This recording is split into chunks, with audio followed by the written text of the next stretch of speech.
Magandang umaga mga kabay. Meron po akong repair ngayon. Inaantay ng customer to mga kabay. Ayan. Bali maingay po. So bubuksan natin mga kabay kung anong dahilan. Tsaka alog na rin. Oh. So buksan natin mga kabay.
Ano lang TV, platin.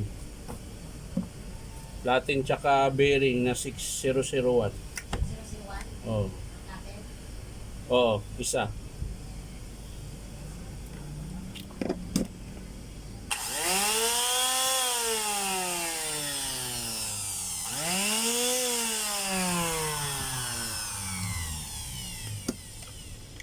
So ito lang mga kabay ang sira. Ayan po, basag po yung pinaka-platin niya po. Ayan.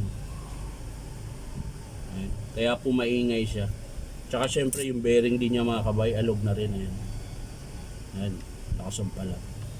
So ito lang papalitan natin mga kabay. Isang bearing na 6001, tsaka yung platin ito. Ayan. Siguro nalaglag to. Ayan, oh, basag po. Ayan, basag. Ayan. So yan lang po papalitan natin mga kabay. Kukunin lang natin yung pyesa. So abang-abang na lang mamaya, bye-bye. So ito na mga kabay, yung bago. Ayan po. Wala po siyang basag. Ayan. Tsaka yung bagong bearing din po. Ayan. So ito yung ikakabit natin mga kabay.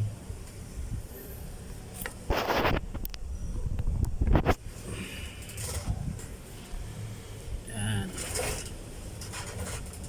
So ito mga kabay, kakabit na natin. Unahin natin ito mga kabay. Medyo matigas po ito. Pagkabit ng spring.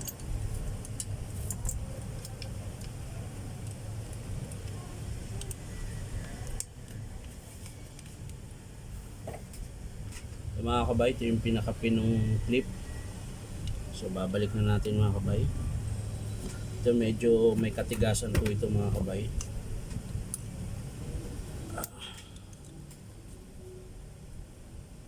Kaya kailangan ng tiyaga to. Tiyaga. Kung wala kang tiyaga, sabi nila, wala ka daw nilaga. Tumpak. Wala talaga.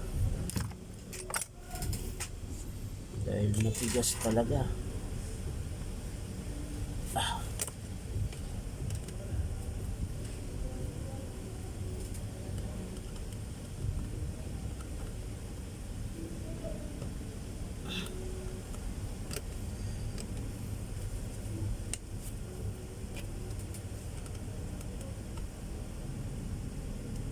Tigas.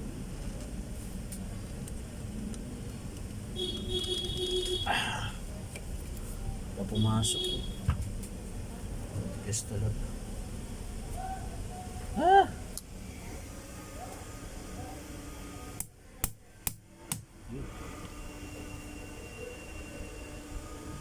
Yun mga kabrad, pumasok. Pero may talagang pasok na pasok. Kabrad, ang tigas.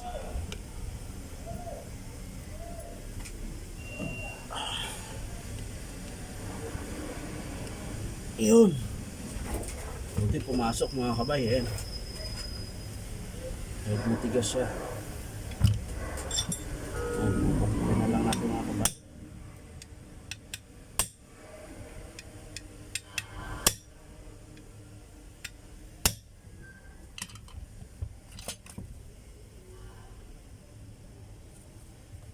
Kailangan yung pukpok mga kabay, biglaan, tsaka timing.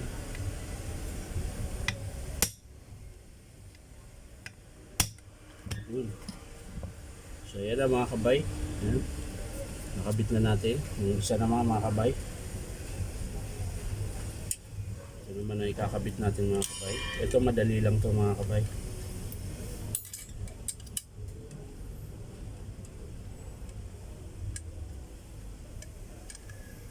Madali lang ito mga kabay.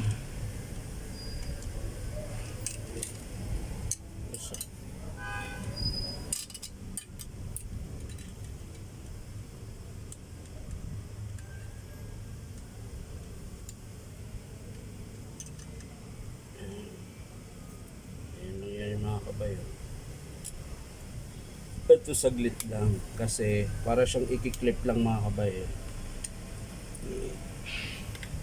Wala pa yata yung pang-clip mga kabay. Ayun. Ito po, madali lang po ito. Yan, susuksok mo lang po yan dyan. Kabila din.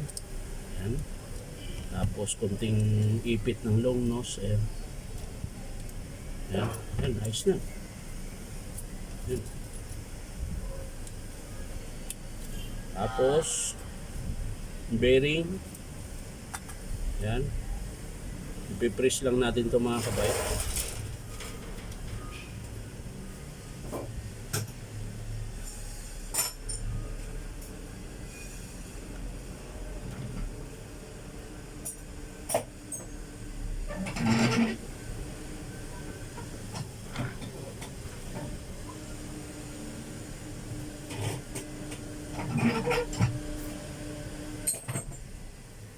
Ito na po mga kabay. Yan. Nakabit ko na yung bearing. So yun, nakabit na natin sa unit mga kabay. Ito po yung paa niya mga kabay, pinakalig, 4. Yan, rubber po yan mga kabay. Lalagay mo lang yan dyan. 4 na piraso ito mga kabay. Yan. Yan, kasi na. Sasalpak na natin mga kabay.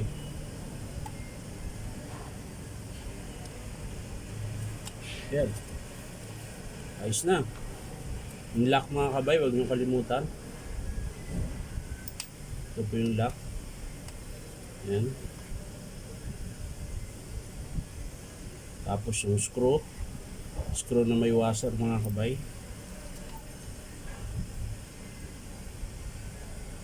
Yan. Tapos kakabit na natin. Yan.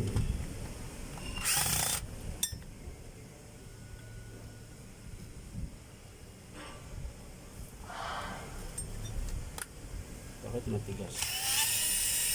Bakit matigas?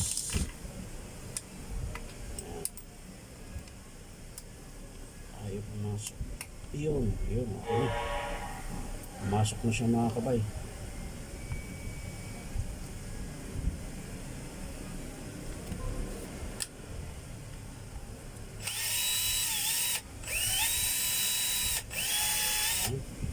Tapos kakalsuhan mo lang siya ng konti mga kabay.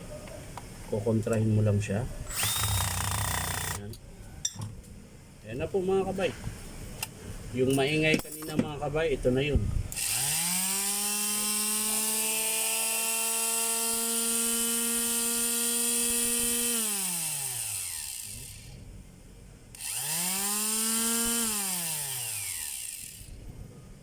So ayan, kakabit na natin yung takip mga kabay. Ayan. Takip yan para yung mga alikabok yung pinagkainan hindi papasok doon, lalabas lang siya. So yung rubber pad mga kabay ang kasunod. Yan.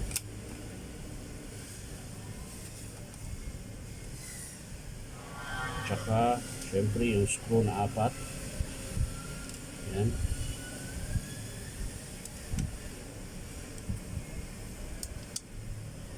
Tapos pitan na natin.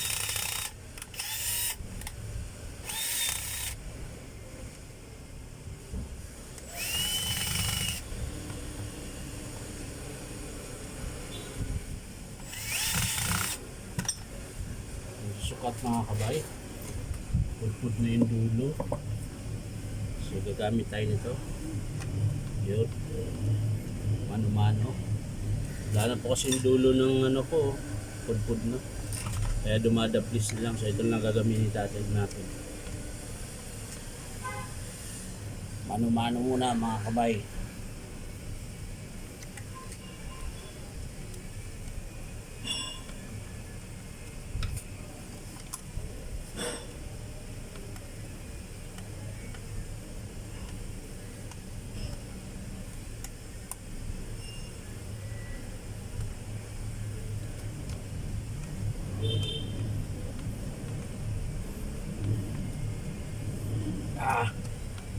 Ngalay lang pag mano-mano.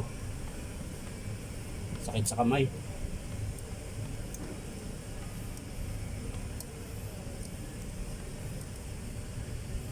Yun. Isa na lang mga kabay. Isa na lang mga kabay. Maraming salamat pala mga kabay sa panonood at pa-like and share na rin po. Tsaka baka naman po pwede nyo mabisita ang aking YouTube account na Inom Tabay pa rin yung pangalan mga kabay.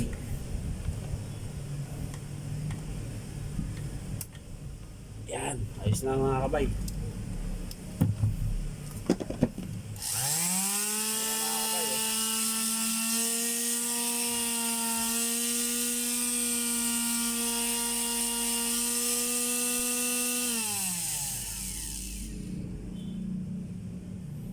Yan. So okay na mga kabay. Sa mga gustong manood pala nito ng full, kasi pupost ko to sa reels ko, putol nga lang yun doon. Kung gusto nyong mapanood yung buong video, punta po kayo sa YouTube account ko na Inom Tabay. Doon po yung mga full video ko dito tungkol po sa paggawa, sa pag-estimate, nandun po lahat mga kabay. Kasi sa reels ko kasi mga kabay, puro putol po yun. So yan mga kabay, maraming salamat. Nagawa po natin yung finishing sander na teol. Bali ang pinalitan natin mga kabay, ito po yung platin nya po, tsaka yung bearing. So yan lang mga kabay, maraming salamat. Bye bye.